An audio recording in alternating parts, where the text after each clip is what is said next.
Bueno, bienvenidas y bienvenidos todas y todos a este webinar que hacemos sobre innovación social. Bueno, una pregunta. Nosotros, un momentito, estamos dejando unos minutijos de cortesía que se está conectando ahora mismo mucha gente. Para información de los asistentes, estamos grabando este webinar con la idea de luego, bueno, pues poder también que no solamente los que están asistiendo aquí en estos momentos, sino también después se pueda en algún momento difundir el mismo, ¿no? Bueno, os quería introducir primero, ya creo que ya veo que ya está más o menos el número ya estabilizándose. Vamos a comenzar con el webinar, perdonad, apagando los móviles y demás. Bueno, vamos entonces. Quería primero agradecer a todos la participación, sobre todo a los ponentes tan extraordinarios que tenemos aquí en el día de hoy con nosotros. Este webinar se inscribe dentro de lo que sería las iniciativas de innovación que estamos realizando desde la Universidad de Alcalá y que esta semana culminan con un congreso internacional de alto nivel sobre innovación pública, innovación empresarial e innovación social, donde bueno, pues tenemos participación como parte de la OCDE, la Unión Europea, el Banco Mundial, etcétera, el BID. Son iniciativas que estamos lanzando fruto de la preocupación que tenemos en temas de innovación desde hace un tiempo, y en particular yo mismo, que he pasado del plano de la teoría y de la investigación, en la que sigo estando y trabajando como investigador, al plano también de la enseñanza y de la práctica, de hacer cosas que sean realmente útiles para la sociedad también, desde el papel que nos corresponde a las universidades. Por eso hemos lanzado este webinar, por eso hemos lanzado el curso de innovación social, economía, gestión y tecnología de la innovación social, que luego al final de este webinar, tras el webinar, habrá una sesión informativa a aquellos posibles alumnos que puedan estar interesados. Y entonces, bueno, con esto hemos juntado pues un panel que es realmente, bueno, pues a mí me parece que es extraordinario en este momento y necesario, porque creo que estamos en un momento histórico, como todos sabemos y todos nos estamos diciendo desde hace tiempo, no solo por la pandemia, que nos está afectando muchísimo y que ha afectado terriblemente a muchas familias que han perdido sus seres queridos y que están sufriendo. Algunos, tengo amigos personales que llevan desde marzo con secuelas muy importantes y muy serias de COVID. Creo que esto nos ha quitado muchas seguridades que teníamos sobre lo que era el mundo. Si ya antes estábamos perdiendo algunas seguridades, ahora hemos perdido todavía otras más, ¿no? Con lo cual estamos en un cambio de época que nos está revolviendo todo, ¿no? Que está cambiando todo. Y en esto, sin embargo, en esta situación, vemos cosas bonitas, cosas grandes que están pasando en la sociedad, de protagonismos sociales que a lo mejor no los esperábamos, pero que están surgiendo. Gente que empieza a ayudarse unos a otros, que empiezan a hacer cosas, iniciativas, muchas de ellas canalizadas a través de las organizaciones aquí representadas hoy. Creo que entender cómo ha surgido esto, por qué está pasando, qué se está haciendo, cómo se está afrontando la pandemia y la crisis vinculada a la pandemia, no solo la crisis sanitaria, la crisis de empleo, laboral, de la conciliación con la familia, con el teletrabajo y tantas otras crisis vinculadas a esto. Entender lo que es lo que está pasando, qué se está haciendo para resolver estos problemas y cómo se puede realmente contribuir a mejorar la situación, a mejorar el mundo. Creo que esto es un reto que tenemos todas las personas y todas las instituciones y organizaciones, al menos yo lo tengo también como universidad. Bien, en esta circunstancia actual, nos parece también importante que la innovación social no solamente es acción social, es también innovación, es decir, algo que es nuevo, que nunca se había hecho y que se empieza a hacer y que requiere una participación conjunta.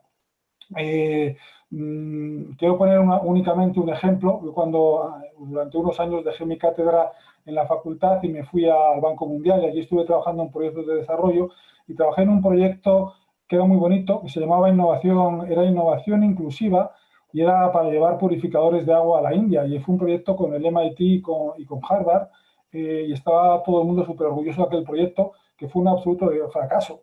Y fue un fracaso porque los purificadores súper tecnológicos llegaban allí, sí, eran baratos, pero nadie los utilizaba.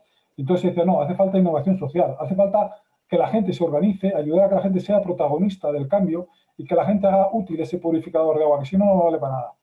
Y esto lo hemos visto, la innovación a veces se percibe en España en plano puramente tecnológico, cuando realmente lo que importa es la organización que hace la gente, que hacen las organizaciones también, para que siendo uno protagonista del cambio, entonces ya sí pueda aprovechar la tecnología o lo que sea, o la logística, o el transporte, cualquier cosa en favor de esas necesidades sociales. Creo que por eso el tema de innovación social es enormemente relevante hoy y creo que tenemos los ponentes mejores para poder hablar de esto. En primer lugar, vamos a hacerlo a través de 3 bloques. En primero, el bloque de la sociedad civil, donde ahora presentaré a los intervinientes, luego un bloque de sector público y un bloque de sector privado.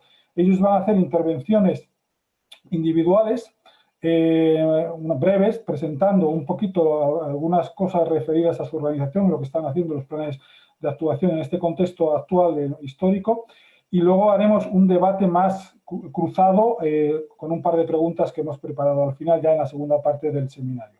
Bien, entonces, en primer lugar, quería presentar a los 2 intervinientes del bloque de la sociedad civil. En primer lugar, va a hablar Silverio Agea, que es conocido por muchos, es el director de general de la Asociación Española de Fundaciones, representa por tanto a todas las fundaciones de este país. Previamente fue secretario general de la Confederación de Cáritas, director ejecutivo de FOESA y licenciado en Estadística por la Universidad de Granada. Entre muchas cosas, ¿no? Y publicaciones, másters, intereses muy variados que tiene también en temas de ODS y de tantas cosas que nos hacen también que estar muy agradecidos por su presencia entre nosotros. Lo mismo debo decir de Carmen, que también está aquí presente con nosotros en el programa. Seguramente a Carmen, a lo mejor muchos no la conocéis porque no estaba, muchos sí, pero no estaba en el programa. En el programa estaba Natalia Peiró como vicepresidenta de Impacto Social de la plataforma Tercer Sector y secretaria general de Cáritas, pero bueno, Carmen al final a última hora no ha podido venir y Carmen pues ha aceptado amablemente sustituirla y estar aquí representando a la plataforma Tercer Sector en este webinar. Yo les doy la palabra a ellos. Silverio, empezamos contigo, luego pasará Carmen y bueno, pues podéis empezar a hablar y adelante. Vamos a ello y nuevamente esperemos que se haya solucionado el problema técnico y si no, pues bueno, ya iremos viendo cómo hacerlo. Adelante, Silverio. Gracias. Pues muchas gracias, Luis.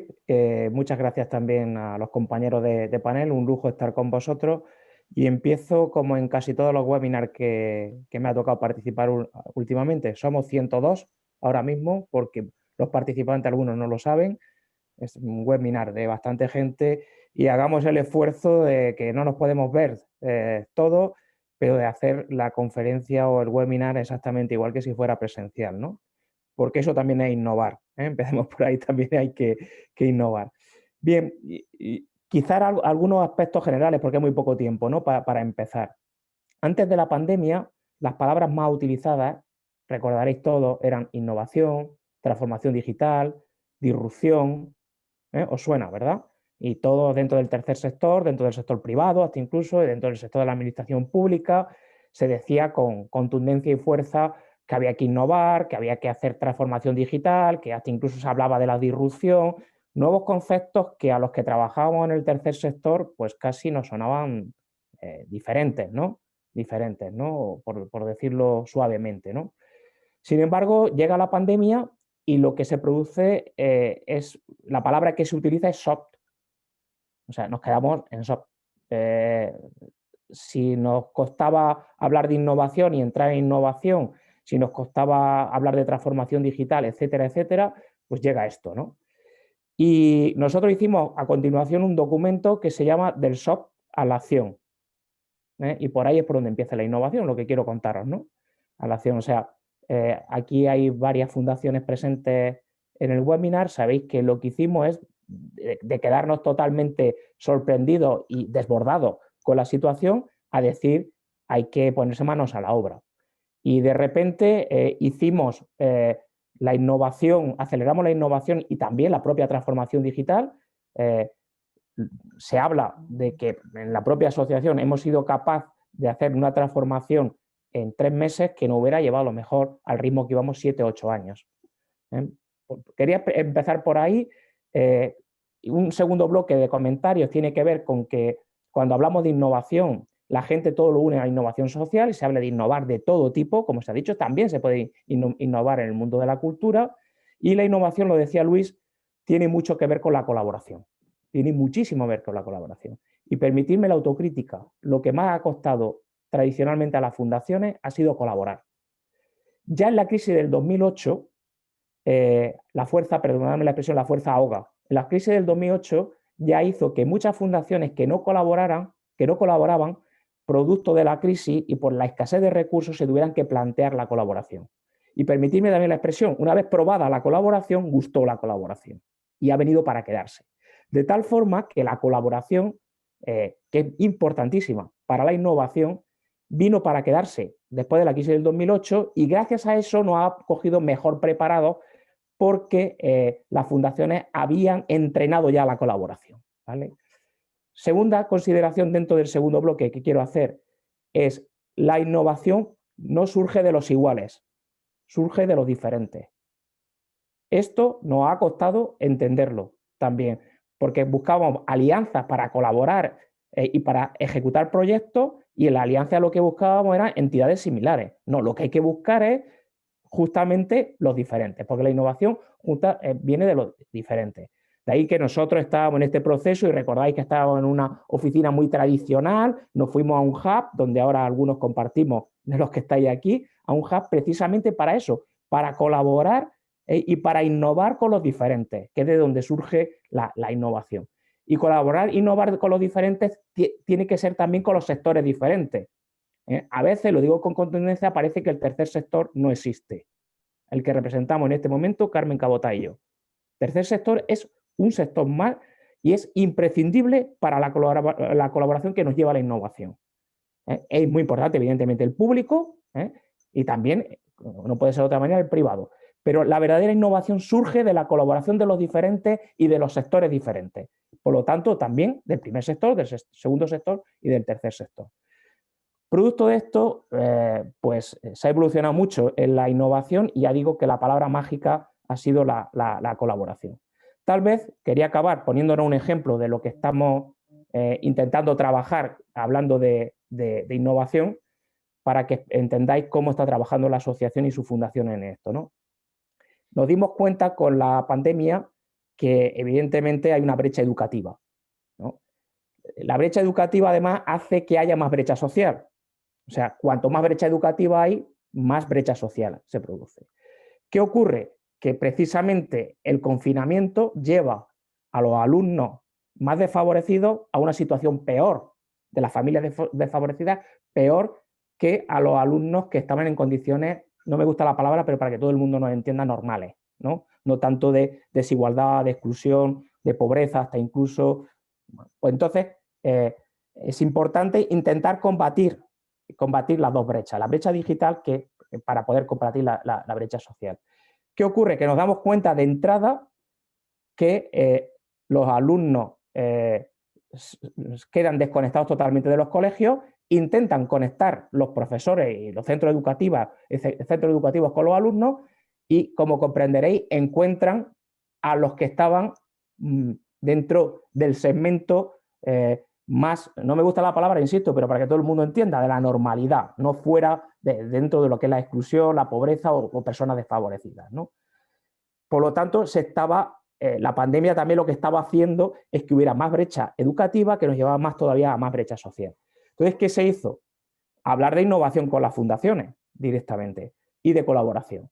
Lo que hicimos fue intentar ver qué fundaciones podían localizar a esos alumnos que quedaban desconectados de los colegios, hablar con los colegios, hablar con la administración pública, hablar con el ministerio, hablar en este caso especialmente con la Comunidad de Madrid, hablar con una empresa que nos donó 5.000 tablets, en concreto la fundación, o sea, no para dar nombres, ni la voy a mencionar, pero bueno, nos dieron 5.000 tablets, hablar con las 3 grandes operadoras de este país de telecomunicaciones para que nos dieran las conexiones y hablar con las fundaciones que tenían localizadas a los alumnos para que de alguna forma hicieran ese acompañamiento que venían haciendo presencialmente, lo hicieran a través de las tablets. Dicho de otro modo, que las tablets pertenecieran a las fundaciones y que las fundaciones, tanto educativas como sociales, acompañaran a esos alumnos y los conectaran con el centro educativo, pero también sirviera de instrumento para seguir acompañando a la familia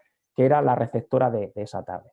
Bueno, como veis, un ejemplo perfecto de innovación, de colaboración, que surge de los diferentes, que surge de no tener miedo a equivocarse, y si nos equivocamos lo compartimos, y que surge especialmente, pues eso, de querer ser valientes en tiempos difíciles, que es lo que toca, ¿no?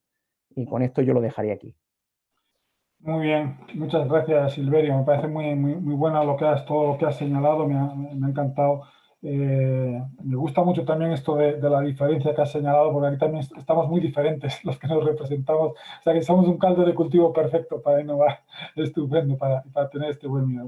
Muchas gracias. Bueno, pues damos paso ahora a Carmen Cabota. Carmen, que ha trabajado pues, en Cáritas desde hace ya cerca de 14 años, y ha tenido pues trabajos en muchas partes dentro de la unidad técnica de gestión, coordinación del equipo de África, responsable desde el 2018 de la unidad de transformación e innovación. Y también ha participado en estudios de la brecha digital, ha trabajado también en agroconsulting, en KPMG, licenciada en Relaciones Internacionales y especializada en Economía Internacional por la Universidad de George Washington.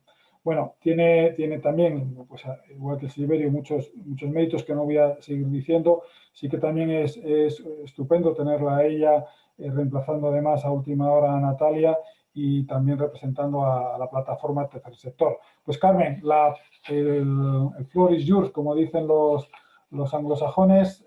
Adelante. Pues muchas gracias. Bueno, en primer lugar, buenos saludos a todos. Pues después de la experiencia de Silverio, quiero decir que sin haber hablado con él coincidimos en muchas cosas de las que yo voy a contar.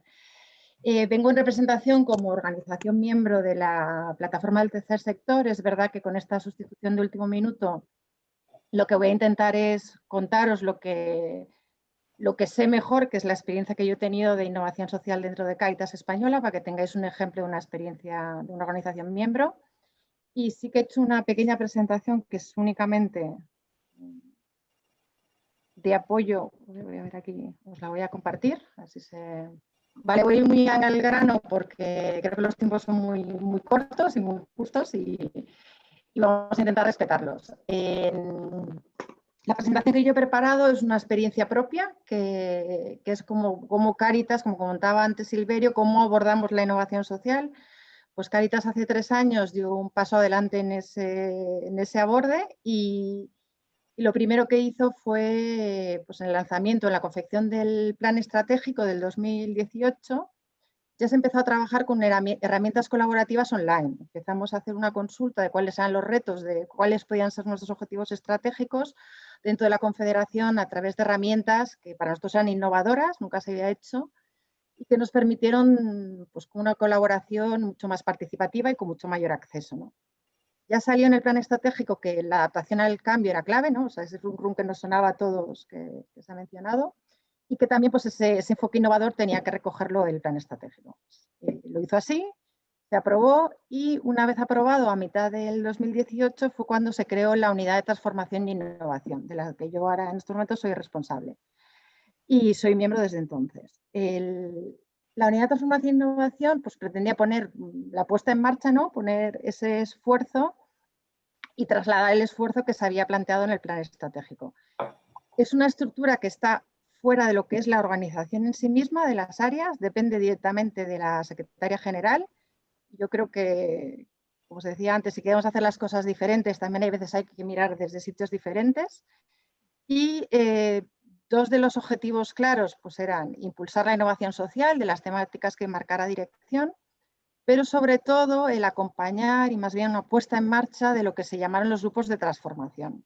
Era otra forma distinta de abordar el trabajo transversal, el trabajo conjunto. Los grupos de transformación se crearon vinculados al plan estratégico. Se eligieron unos objetivos donde cada grupo tenía que estar vinculado y debía perseguir una temática o un reto concreto. se crearon, creo que fueron alrededor de 9 los que creamos inicialmente, y tenían como metodología así especial, yo creo que 2 claves, ¿no? Una fue como la composición o la creación. Se intentó enfocar pues ese impulso de cambio cultural desde la motivación, es decir, que fueran voluntarios, las personas que se presentaran voluntarias a participar en los grupos, se dio la oportunidad, que hubiese una gran diversidad dentro del grupo, que no fueran grupos homogéneos. Se nombraron referentes, que eran las personas que van a liderar los grupos, y se crearon espacios colaborativos con el Teams, y también se hacían consultas online entre reunión y reunión. Y luego, dentro de lo que es la metodología más innovadora, ya vinculada a lo que eran los grupos, tenía como 3 fases muy definidas. Eso también fue un poco rompedor, estábamos muy acostumbrados pues, a entrar a trabajar en grupos transversales, a reflexionar, y en este caso era abrir la mente a lluvia de ideas, a tener como una fase de divergencia, de que todo valía, no matábamos ninguna idea. Y luego ya entrábamos en una fase como de convergencia dentro de esta de ideas, en la que concretábamos en un proyecto concreto. Y cuando concretábamos un proyecto era un folio lo que hacíamos realmente de propuesta, lo que llamaban un canvas. Y dentro de esa propuesta entrábamos luego en una fase que era como de diseño y de contraste. Esta fase yo creo que es la más interesante. Cuando Silverio mencionaba el tema de la participación, aquí yo creo que es clave. Nosotros entrábamos en una fase en la que el grupo, que era tan heterogéneo, tenía una idea, definía cómo podía ser, hacía un prediseño, y entrábamos a contestar con distintos equipos, con distintas organizaciones, con distintas caritas. Entonces íbamos enriqueciendo totalmente la idea, íbamos identificando barreras, dificultades, mejoras, y se hacía todo un plan de mejora, y se cerraba un poco ese periodo de diseño y de contraste, y luego ya pasamos a la fase de integración. En la fase de integración ya había como 2 opciones. Una era que el proyecto directamente se integraba y lo asumíamos dentro de los equipos. Ya pues, había una herramienta de programación personal que desarrollamos, o la herramienta de reuniones eficaces que creamos, pues todo esto dentro de la organización se hizo operativo. Y otras eran pues, proyectos más ambiciosos, como es el desarrollo de una app. Es así, por ejemplo, pues lo que se hizo fue incorporarla dentro de los equipos, se está incorporando ahora, y ahora se van a hacer responsables de ya convertirla en una realidad, ¿no? con todo ese avance del diseño previo. Una vez hecho todos estos procesos, llegamos a una etapa un poco como de aprendizajes y de conclusiones, que yo he querido relacionar con el post-COVID. A pesar que toda esta parte se inició en el 2018, sobre todo estábamos en el 2019 trabajando en ello, y en el 2020 inicios pues nos llegó la disrupción. Como decía Silverio, a todos nos pilla en shock, pero es verdad que a nosotros nos pilló en medio shock, porque ya teníamos unos pasos avanzados. Ya habíamos trabajado, había como el 70 o el 80% de la organización ya había trabajado con herramientas online, ya tenía Teams, ya sabía cómo utilizarlo. Los que estaban más alejados de esa realidad pues eran un poco más bien los mandos intermedios, porque todos estos equipos eran equipos de base. Y bueno, ¿qué implicó? Pues implicó que todo lo que hayamos hecho se demostró que realmente íbamos por buen camino. Aceleró el COVID la situación para que tuvieran más peso muchos de los proyectos que se estaban proponiendo. Como conclusiones, yo creo que además creo que afectan como organización nuestra, pero también creo que es como representación dentro del sector, la importancia que tiene el uso de las nuevas tecnologías. Creo que han llegado para quedarse, pero no solo porque nos lo facilitan, sino porque también amplían el acceso a lo que hacemos. La sistematización de los aprendizajes, que también es importante, ¿no? Ahora que estamos en la época del Big Data, pues los datos y el conocimiento del sector es importante recogerlo. La capacidad de adaptación que ha quedado demostrada, pero que creo que hay que seguir cambiando en ese sentido. La necesidad pues, de los recursos, sobre todo, no solo económicos, sino también de personal, ¿no? Estos procesos de transformación necesitan que alguien los acompañe y los facilite. Y bueno, como decía Silverio, dentro de lo que son las brechas de educación, la brecha digital, creo que hay que abordarla como organización y como proyecto dentro de las personas con las que trabajamos. Y bueno, pues ya para finalizar, porque creo que no sé si me estoy pasando del tiempo, la parte de comunicación y colaboración. Estamos aquí presentes. Ya vamos un poquito justos de tiempo, Carmen. Pues... Vale, pues ya acabo, porque simplemente que es verdad, coincido que hay que comunicar, hay que venir a contar las cosas como lo estamos contando hoy. Creo que hay que visibilizar el trabajo que se está haciendo y creo que se tiene que visibilizar estas colaboraciones tanto con la universidad, con otros sectores, con los diferentes, como decía Silverio. Pues ya está, yo aquí termino. Muchas gracias. Muy bien, pues realmente la innovación social a veces da idea de que son cosas como muy espontáneas, pero la espontaneidad necesita de un plan, de una estructura, de una estrategia, pues como la que nos ha enseñado ahora Carmen, que es precisamente uno de los retos que tenemos y a los que también queremos ayudar desde las diversas organizaciones o las universidades, ¿no? Cómo ayudar a estructurar mejor las cosas, a que esa iniciativa que a veces sale libre de la gente se pueda estructurar, se pueda gestionar, se pueda escalar y creo que en este sentido lo que nos has contado realmente muestra ese tipo de cosa que tan necesaria es también, ¿no? A la hora de planificar pues una estrategia de promoción de la innovación, que no es cualquier cambio, que es algo que realmente pueda suponer una diferencia. Bien, vamos entonces a pasar al siguiente bloque y ya cedo la palabra al segundo moderador, que es Enrique Martínez Cantero, que Enrique casi te autopresentas, si no te importa, y presentas también a los dos intervinientes de la parte del sector público en la que, por cierto, pues tú también estás ahora, con lo cual, pues adelante, Enrique.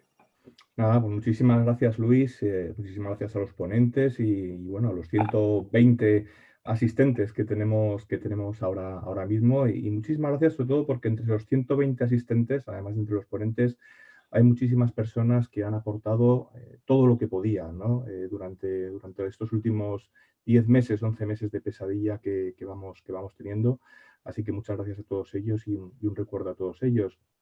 Bueno, por presentarme, participo aquí como miembro de la Cátedra de Responsabilidad Social Corporativa de la Universidad de Alcalá, a la que estoy ligado y estuve ligado en el equipo directivo y académico del máster que tenía. Y bueno, ahora por cosas de la vida soy diputado en la Asamblea de Madrid por el Grupo Ciudadanos y tengo la suerte además de trabajar en los temas de economía, siempre intentando ayudar a construir una economía más responsable y en los temas de gobierno y transparencia, ¿no? Por lo tanto, bueno, dos pasiones que tengo porque al final me definiría como un activista de la responsabilidad social y de la colaboración público-privada y sociedad civil organizada, como decía Silverio Agea, ¿no? Esta es una lucha que tenemos siempre.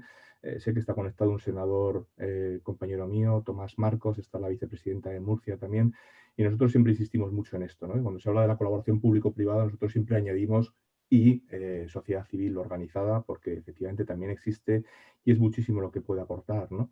Y yo creo que ante los desafíos que tenemos, que los definimos, ¿no? con esta tormenta perfecta de que todo lo que podía pasar de probabilidad baja pero impacto alto va pasando, pues no lo podemos abordar con las herramientas tradicionales. Y en esas herramientas tradicionales incluyo esa compartimentación que teníamos, fragmentación para abordar las cosas de lo que era público, lo que era privado, lo que pertenecía al tercer sector. No, hace falta colaborar todos para afrontar esos desafíos de una forma contundente para que realmente podamos salir de esta. Y bueno, tenemos para este segundo bloque, después de escuchar a la sociedad civil, administración pública, tenemos dos ponentes extraordinarios también, Miriam Ciscar y Francisco Rojas, ¿no? Entre los dos pues vais a ver que tenemos conocimiento académico, tenemos experiencia de gestión, tenemos experiencia sobre el terreno y en organizaciones públicas, en administraciones públicas, en el tercer sector y probablemente también en empresas privadas, ¿no? En el caso de Miriam, pues lleva más de 15 años trabajando en colaboración internacional. Yo he contado en todos los países que ha estado con experiencias de vida y me salían 4 continentes. No sé si también está el quinto por ahí, se me ha escapado, Miriam, pero bueno, esto yo creo que da un valor enorme, ¿no? A cualquier opinión que puedas emitir, desde organizaciones multilaterales, desde ONGs. Y bueno, es economista con máster en cooperación y género y en la actualidad pues es jefe de departamento de la AECID. Por otro lado, después nos contará sus experiencias Francisco. Bueno, yo diría que Francisco, Novagop e innovación en el sector público son como 3 sinónimos, ¿no? Y por tanto, pues tenemos la suerte de contar con él. En la actualidad, además, tiene la experiencia de gestión de estar como jefe de gabinete en uno de los ayuntamientos más importantes de la Comunidad de Madrid. Es politólogo con varios másters en democracia, en gobierno, en gestión pública y bueno, desde Novagov, como probablemente muchos de vosotros sabéis, reúne alrededor de 15.000 personas que trabajan en la administración pública, tanto en España como en América Latina, y es una red formidable, ¿no?, desde la que desarrollar proyectos de innovación en la administración pública. Como sabéis, pues tenéis alrededor de 6 minutos. Yo, si os parece, cuando os quede aproximadamente 1 minuto, os interrumpiré para avisaros y así medimos mejor el tiempo. Y deseoso de escucharos. Yo os aviso que voy a estar escuchando, intentando sacar lecciones para 2 preguntas, ¿no?, que me hago constantemente ahora para poderlas trasladar a iniciativas. Una es cómo las administraciones públicas pueden incorporar la innovación social en su día a día, es decir, no de vez en cuando, no de manera extraordinaria, sino de manera cotidiana. Y la otra es cómo pueden las administraciones públicas tener una actitud positiva hacia aquellas organizaciones que desarrollan innovación social, ¿no?, para que realmente se vean beneficiadas, ¿no?, por esa actitud positiva que digo desde la administración pública. Así que escucharé vuestras experiencias intentando sacar conclusiones en ese sentido. Miriam, si te parece, empiezas tú. Adelante. Estupendo. Pues muchas gracias, Enrique, por la estupenda presentación. Me has quitado algunos años de experiencia, lo cual me ha gustado también. Y bueno, agradeceros y daros las buenas tardes a todas y a todos. También agradecer a la Universidad de Alcalá, en particular a Luis Rubalcaba, porque ha sido quien me ha invitado a participar en este estupendo evento, y al resto de panelistas y participantes. Es un honor para mí y agradezco, en nombre de la Agencia Española de Cooperación Internacional para el Desarrollo, el reconocimiento que nos hacéis como institución que trabaja por la innovación en la cooperación al desarrollo. Somos conscientes de que resulta imprescindible que trabajemos con una visión innovadora que nos permite continuar mejorando y así ser más eficientes en aquello que es nuestro objetivo, es luchar por los derechos humanos de las personas más desfavorecidas en los países en los que trabajamos, en los países del sur, y el cumplimiento de los objetivos de desarrollo sostenible de la Agenda 2030, no solo en España, sino también en aquellos países socios de la cooperación española. Y es verdad que esta crisis humanitaria, sanitaria y este contexto de incertidumbre nos lo ha puesto pues, un poquito más difícil todavía, porque es una amenaza a nivel mundial que impacta de manera diferente en cada región y que afecta a la dimensión relacional, ciudadana, económica y sanitaria. Y demanda, por ende, de una reflexión crítica sobre el sentido de las políticas, los proyectos y las soluciones concretas con una base científico, tecnológica y social para generar el mayor valor posible en las comunidades en las que estamos trabajando. A su vez, reconocemos la necesidad de generar acciones de colaboración entre los países del sur, ¿no?, y así que se retroalimenten unos a otros con todas las acciones que están llevando a cabo. Y como consecuencia de todo esto, la cooperación española ha diseñado una estrategia de respuesta conjunta ante la COVID que tiene por objetivo garantizar los derechos humanos y promover la adopción de medidas para erradicar las desigualdades. Y se yergue sobre 3 prioridades. Una es salvar vidas y reforzar los sistemas públicos de salud, otra es proteger y recuperar los derechos y las capacidades, y la tercera, preservar y transformar los sistemas socioeconómicos y reforzar la gobernabilidad democrática. Y en este sentido, la Agencia Española de Cooperación Internacional ha llevado a cabo varias iniciativas. Os voy a comentar algunas de ellas. Me gustaría comenzar con el programa de formación médica especializada. Es un programa que lo llevamos a cabo desde el 2015, o sea, lleva ya algunos años.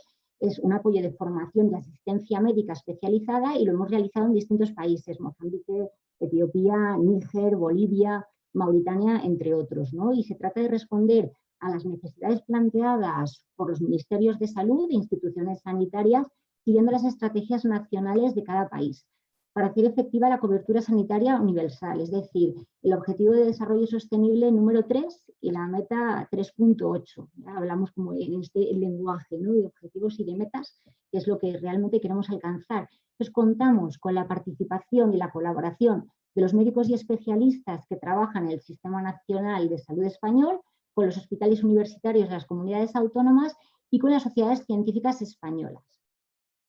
Esta situación de crisis que hemos vivido, pues podéis imaginaros, ¿no? Durante los meses, los personales sanitarios de los servicios de salud español han hecho un esfuerzo titánico por atender no solo a los pacientes españoles, sino cuando luego, después de sus largas horas, se iban a casa, se conectaban gracias a los medios, ¿no?, y que esta pandemia nos ha demostrado mucho cómo pueden ser de gran utilidad.